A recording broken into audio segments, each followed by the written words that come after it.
What's good, YouTube? It's your boy WonderBread, and we're back with another episode. And today, I'm bringing you the deck tech that I entrust my life total with.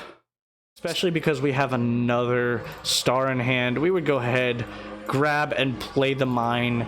Play the star, because you're going to be able to get the draw no matter if it's destroyed or not. You are drawing your extra card. Somebody is mowing the lawn. That's annoying. How long has that been going on? Sound canceling headphones. Shit. Well, damn it. We've already tried this deck tech once. I guess we're just gonna have to try it again. Welcome. Welcome, welcome, welcome. Long story short, I consider myself a master of the arts that we consider Tron. I know it is not the most liked or understood deck in the entire meta, mainly because people believe that the Tron players that they are facing are mindless zombies just going through the motions, when I believe that is actually relatively farther from the truth that some would like to accept. I believe you're confusing no decision making whatsoever with limiting your decisions and keeping them as simple as possible for the duration of a potential long-term duel, tournament, or however you play the game. I consider myself a master of Tron. I have a decade of experience with the deck type that is Tron. This particular variant is my personal favorite that I've played since Rule Tron, when Grove of the Burnwillers was still a thing with Pyroclasm. I may lack some big tournament experience. I've been to 10 mildly big tournaments total, but in the tournaments that I do go to, for every 2 rounds that I win, I only lose 1, and that's not the best ratio, but it is still a very consistent ratio, and I'm not excluding myself from a player who makes mistakes, where I just consider myself a player that learns from his mistakes, and I do what I can to reduce those same mistakes in the future. I, as a Tron player, also understand some of these smaller moves you can make with this deck that seem small but are very exponential for prolonging some duels. Some examples of that are, you can use your relic to recycle your card to create silver bullets. That's a very handy little trick.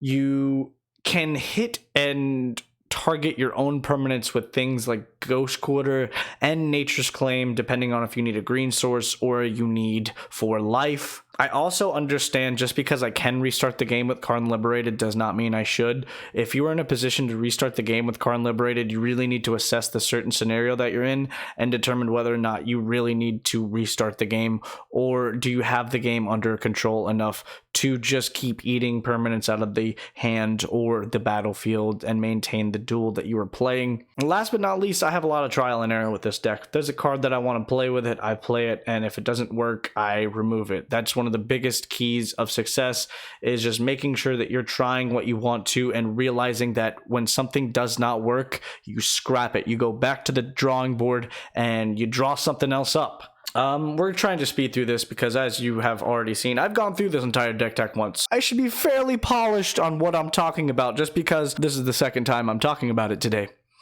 Alright, so the cards that you may not absolutely change out of this deck whatsoever for whatever reason you can come up with are, starting with the 12 Tron lands. That is a very self-explanatory reason. If you remove the Tron lands out of Tron, you're not playing Tron anymore. Suggested to run 4 and or 5 forests. So this is personal preference. I run 4 forests and a Seagate Wreckage. I'm just trying that out. If I don't really like the Seagate Wreckage, or if the Seagate Wreckage costs me a game in the future, I might run 5 forests, just so I don't run out of forest in those matchups that are hitting me a fair land every turn. I get to search for a basic. I don't run out of basics usually. I get to continue playing lands, and I get my threats onto the battlefield to kind of balance out what is going on. Past that, I run one of the most utilized cards in Magic the Gathering with this type of deck, and that is Blast Zone. Being able to basically ratchet bomb effect CMC is an extremely powerful move. The only problem with it is it does not come onto the battlefield with 0. It comes onto the battlefield with 1. That sucks against token generators, but it is overall not the end of the world, for it is not just used for token generators. It comes in and it can blow up 1-drops immediately. Very powerful. my personal preference cards are Ghost Quarter and Sanctum of Ugin. Why Ghost Quarter? Well, I see Valakut and Ingmoth Nexus in the meta still, and while Infect isn't very prevalent, it does not mean something will get banned or printed, and Infect will be relevant again fairly soon. It's one of those decks, it goes away and comes back very often. Going to continue down the list of things that you may not remove, and all 16 of the 1-drops that you see on my list I certainly believe are the mold of Tron. I will also add the 4 Sylvan Scrying to that, because those 20 cards are they're the cards that you need in this deck. We'll start with Ancient Stirrings. You dig 5, you pick a colorless card. That is a land or a colorless creature, artifact, whatever, planeswalker, you name it. You got it in this deck. So you cast an Ancient Stirrings, you have 11 dead cards that you will not even be able to grab. But you can grab the rest of your deck. Fair trade. Chromatic Star and Chromatic Sphere. Now people will try to say they're the same thing. They're not. The star is better than the sphere. Why, you ask? Because when the star leaves the battlefield, you still draw that card.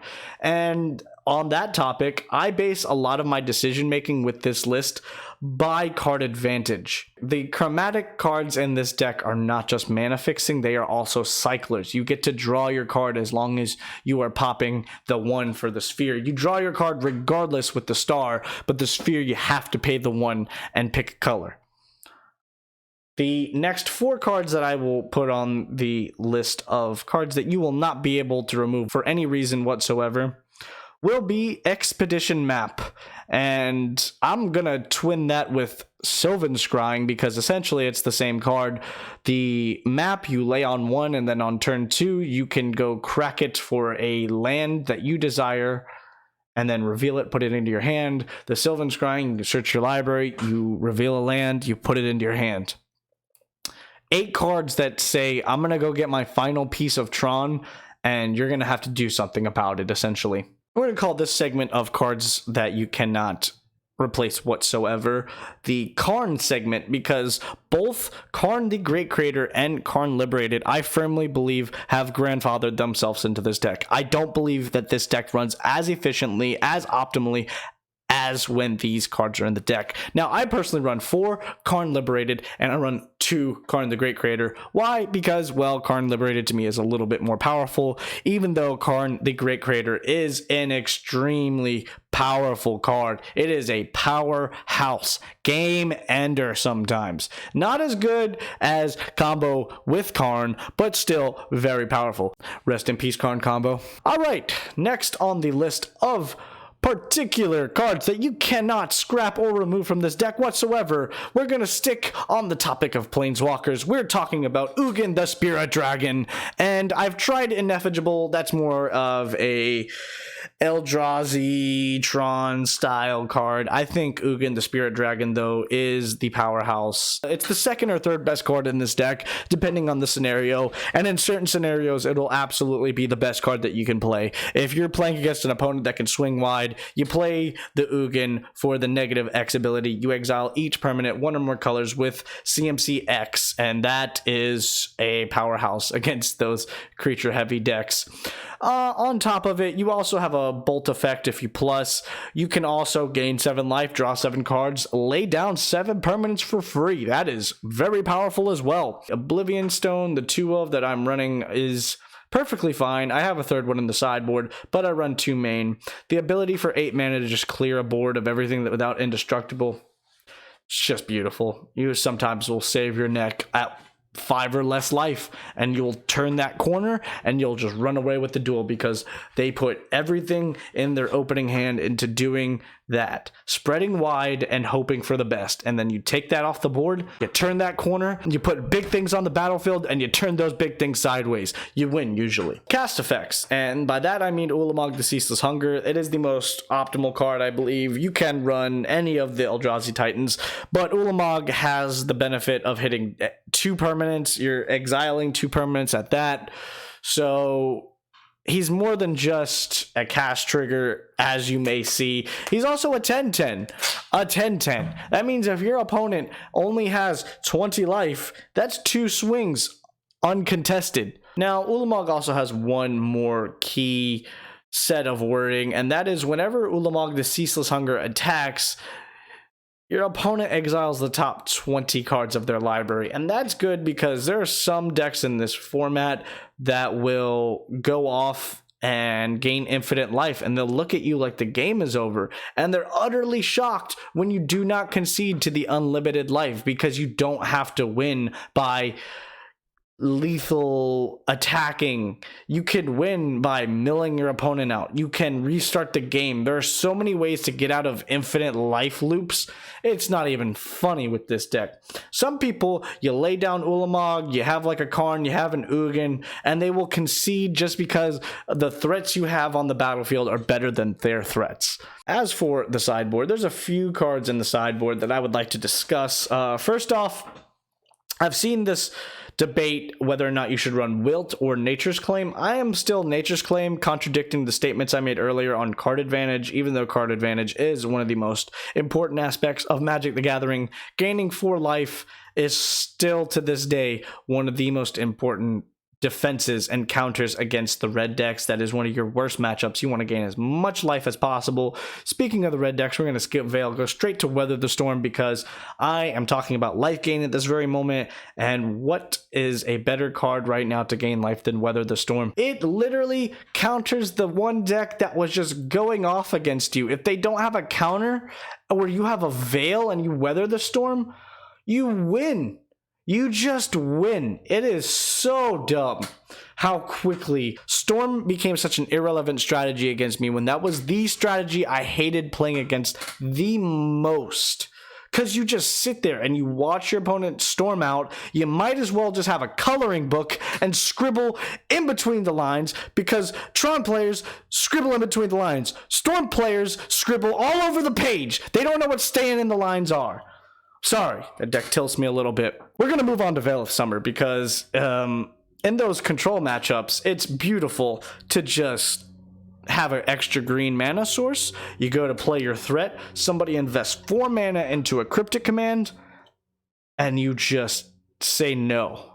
They try to tell you no, and you tell them no back. All right, we're going to move on to the next card. It is the most controversial card in the sideboard. It is one that I have had a lot of internal battles and demons with myself, and that is All Is Dust. Because All Is Dust, you could go a few ways. That is your wild card right now in the sideboard, because you could run All Is Dust, you could run a Spatial Contortion, you could run a Warping Wheel. You have a lot of options. I believe this particular wild card is your removal selection.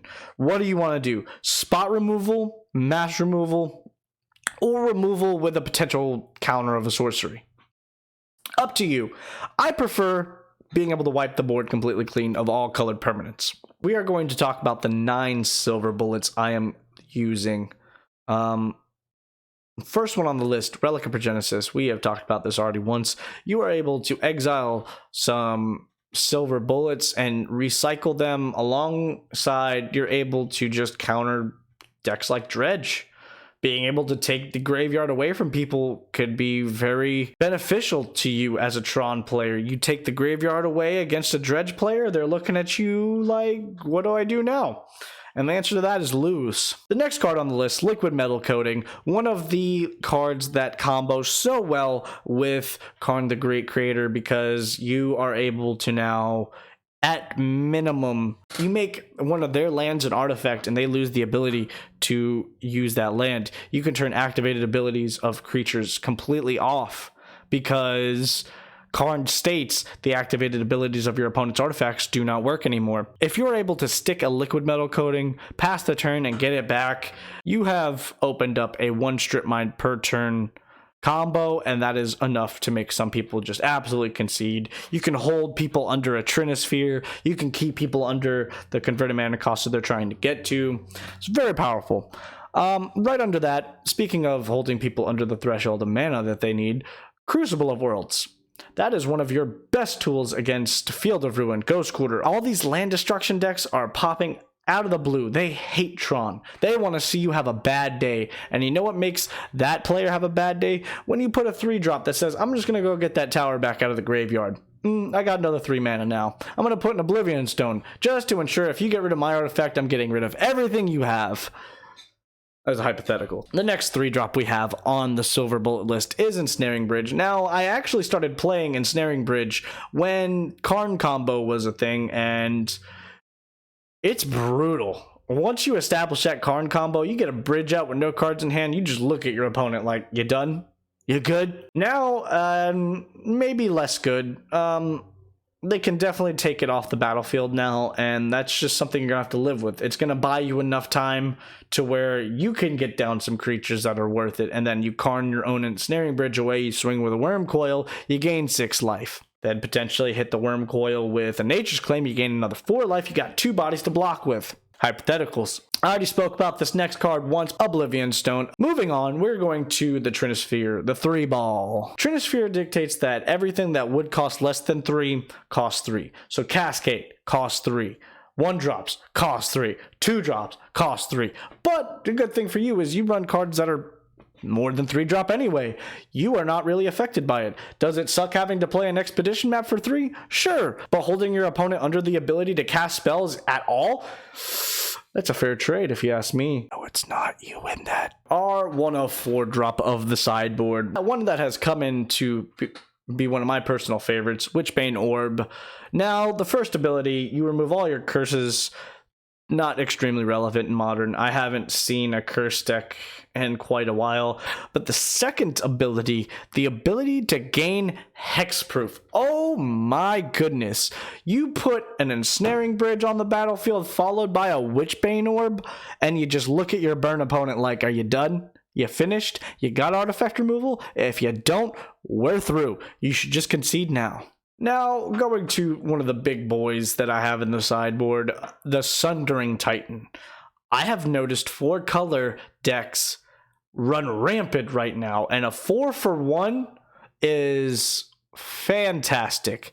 You play a Sundering Titan, you knock out all your opponent's lands, and then if they can't answer the Sundering Titan, they got to deal with a big boy swinging at them every turn. Plus, if they find a way to destroy it, or exile it. It's funny watching a Sundering Titan get pathed too. I've received the extra forest. Next turn, had a Karn on the battlefield. Just got him back and had a second forest to sacrifice to my own Sundering Titan. Just overall, a very good card that you can use to absolutely demolish the spirits of your 3 and or 4 color opponents. The last card I'm going to speak of in my 75 is one of the best cards, the Walking Ballista. Now, this card is very good. You can use it in a variety of ways given you have the ability to activate your artifacts still, but he can either be a really big body, or he can be a machine gun, whether you want to inflict the lethal amount of damage, or you want to kill some of the creatures on the battlefield. You can even kill some of the creatures on the battlefield while leaving up a blocker to kill another creature on the battlefield. Who knows? The possibilities are absolutely endless with Walking Ballista. Not really. There's actually a limited amount of things you can do with Walking Ballista, but you get the point. He's very versatile. The last bit that I would like to speak on is your mulligan. Your mulligan is one of your most important weapons because you want to be aggressive but not too aggressive. You want about 2 Tron lands, expedition map, maybe a green source of some sorts, and a threat is what you're looking for ideally. But I've seen some people who have thrown away hands that are like 1 Tron land, 2 expeditions, stirrings, Sylvan Scrying, threat, whatever. I would probably keep that hand, especially if I was on the play, and I have a lot of faith that I'm going to find my Tron lands. Another scenario that absolutely drives me up a wall is when I see a natural forest, Tron land, ancient stirrings, Sylvan Scrying, yada yada yada yada, and they start off with the Tron land because they want to hit Tron on 3. I believe I have fixed that problem. I run the 2 Explore specifically for that reason. I can turn 1 Ancient Stirrings, turn 2 Explore, and not feel punished for playing my forest on 1. That to me is enough to really put you ahead and mentally give yourself that willpower to just go ahead and turn 1 Stirrings. You're more than likely going to find your Tron lands if you're looking at 5 and or 6 cards a turn. And realistically, ladies and gentlemen, that's all I have for you. I firmly believe that this may not be the best list in Modern, but it is also not the worst list. It will be a viable list, and you have to play your cards right against this list to beat it. If you let this list take off, you're probably not going to walk out victorious. If you don't play this list correctly, you're probably not going to walk out victorious.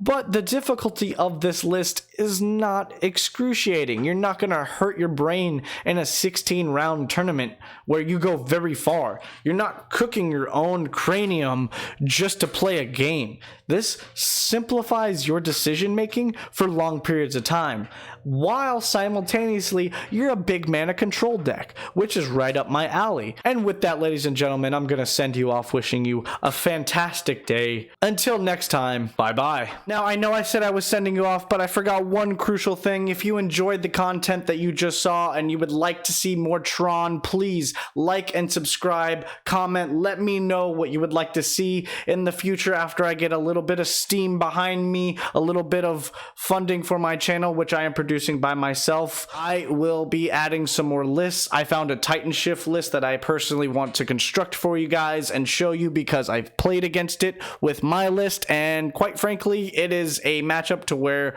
whoever goes first can take it. Man, we built this house when my days end and it's vacant, and they bury me with that only key my biggest fans gon' break in, with a Ouija board and a box of chalk, draw a pentagram, hail Satan, try to bring me back from that wooden box y'all tried to fill my grave with.